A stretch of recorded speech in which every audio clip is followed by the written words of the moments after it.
Hey guys, welcome back to Before Time Began.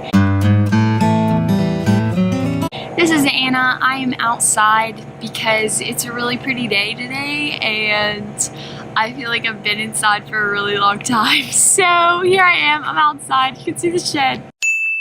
Beautiful shed right there. So today I just wanted to talk to you guys about some of the things, some of the goals that I've set for this semester, going into this semester, just kind of what my hopes are and how I feel like God is just calling me to live. So I have a word for this semester and I normally don't have a word, so it's kind of weird to have a word. I don't know, it's just it's super different than anything I've ever done before. So I'm going into senior year this year and I'm super hype about it.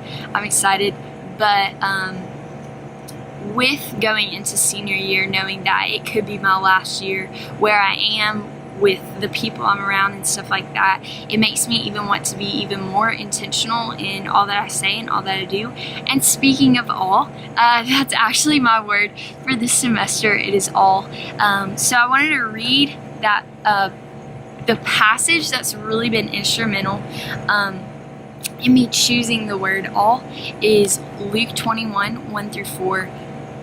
So I'm just gonna read it for you. Actually hadn't turned to it. What am I doing? Okay, it says, he looked up, he being Jesus, he looked up and saw the rich dropping their offerings into the temple treasury. He also saw a poor widow dropping in 2 tiny coins. I tell you the truth, he said, the poor widow has put in more than all of them. For all these people have put in gifts out of their surplus, but she, out of her poverty, has put in all she had to live on. So this really resonated with me, especially just getting back from the Dominican, because I saw people who lived their lives like this woman. There was this man, and he was one of the church planners that was in the Dominican, and so he actually let us use his house for the medical clinic that we held there. And just seeing, he has a small house. There's 1 bedroom, 1 bed. It's a family of 4. They have a kitchen that 2 people can barely fit in, and to see that what little he had, he was willing to give it up for Jesus, that was just so convicting to me. And it was such a testimony of how we're called to live and how I'm called to live. So just reading this passage and thinking about this woman who out of her poverty gave all she had to live on, that's exactly how this church planner lives in the DR. He gives out of what we in America see as his poverty. He's giving all that he has for the cause of Christ. But anyways, so my word is all, because I've been convicted that out of all that I have, even though I'm not necessarily living in poverty, but out of what I do have, the camera thing just popped open, hold up. Okay, so out of what I do have, I need to give it all to Jesus, and I think I hold back so often my friendships and my feelings and my circumstances and just all that I am from Jesus. I say, God, here's my Wednesday, here's my Sunday, but I don't give him all that I have. So because of this word, because of this passage and all that I'm learning, I've made 6 resolutions going into my senior year. So I'm just gonna read them off and kind of explain a little bit. They're kind of self-explanatory, but I figured I'd just kind of give you a little bit more information about each one. So the first one is that I'm going to share the gospel with every new friend that I make this semester. And this is something that God has convicted me of for a very long time now, and I feel like I can really make an impact where God has placed me if I am just willing to share the gospel with the people who are around me. I feel like that's something that God's calling me personally to do, and I think he's called us all to do that all the time with everyone that we know, is to share the gospel, because what more way to show someone that you love than them to share with them how they can be saved from eternal separation from God and eternal judgment. So that's number 1. And number 2 is I'm going to be kind to / smile at all the people that I pass in the hallways. So this was another thing last semester I was really convicted with, because I would pass people in the hall and I wouldn't, like, sometimes I would smile at them, but most of the time I wouldn't, because I always thought, oh, they're gonna think I'm dumb and awkward, which is dumb and awkward to think that they would think, you know? So I'm for sure going to pursue that more and pursue others and just be kind to people, intentionally be kind to people. Number 3 is to live in the moment and not wish I was somewhere else. And this is something I'm learning every single day, because so often I just want to think, oh, what am I doing tomorrow? What am I doing next week? What's happening an hour from now? You know, so just learning to live in the moment and make the most of every moment. And I think I struggle with that so much, and I would love to say that I do live in the moment every single moment, but I don't. And I don't cherish those things. I don't cherish the little things and the little moments. And so that's something I'm definitely going to be pursuing this upcoming semester.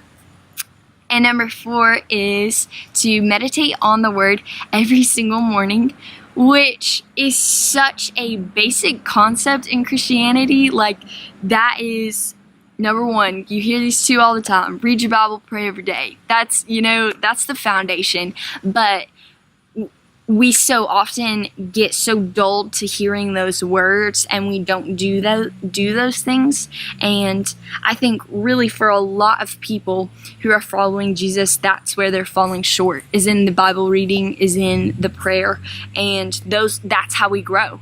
That's how we get stronger in Christ and through Christ. So that's number 4, is meditate on the Word every single morning.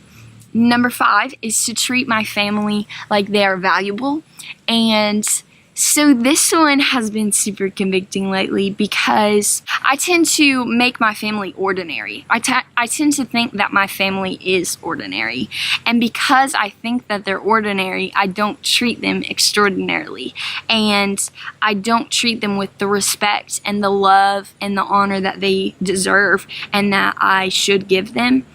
And I really think most of the time when I disobey my parents, when I dishonor my parents, when I snap at my brother, when I disregard my sister, those are all because I think of them as ordinary, and I don't value them like the valuable person that they are. So that's going to be something that I pursue. I pursue spending time with them because they are valuable, and just loving them extra hard and giving them a lot more hugs more often. And number 6 is to pursue friendships with those who go unnoticed. And this number 6 was really hard for me to write down. I originally wasn't going to write it down, because I thought, I know if I write it down and I resolve to do it right now, then I'm going to have to actually do it. And it's so hard. It's so stinking hard to notice people who don't notice you, to love people who don't love you, to love people who don't necessarily care if you love them or not. That's so hard, and it's so difficult, but it's what Jesus calls us to do. And as much as I would love to sit here and say, I love everyone all the time, full throttle, extra, all the way, I love you, I notice you, I want to spend time with you, I don't notice those who are hurting, those who are broken, those who are just sitting in a corner just waiting for someone to come love them. Like, I don't notice them. I don't take time out of my day to say, hey, I've noticed that you don't sit with anybody at lunch. Can I sit with you? You know, I don't take the time out of my day to say, hey, I noticed that when we're in class, you don't really talk to anybody. What's your name? Like, I don't take the time to go out of my way to notice people who go unnoticed. And I've just been super convicted that I need to notice people who are unnoticed, who are unloved, and maybe unwanted.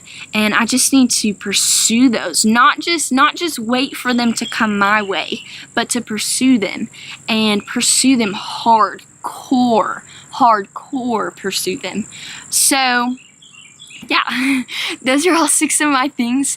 That's what I've resolved to do this semester. My word is all, because I want to give all that I have for the cause of Christ. I want to spend every single moment, every single day living for Jesus. And it's so easy to compromise, and I know that every single day I will not fulfill all 6 of these resolutions. I know that because I'm a sinner and I'm gonna fail.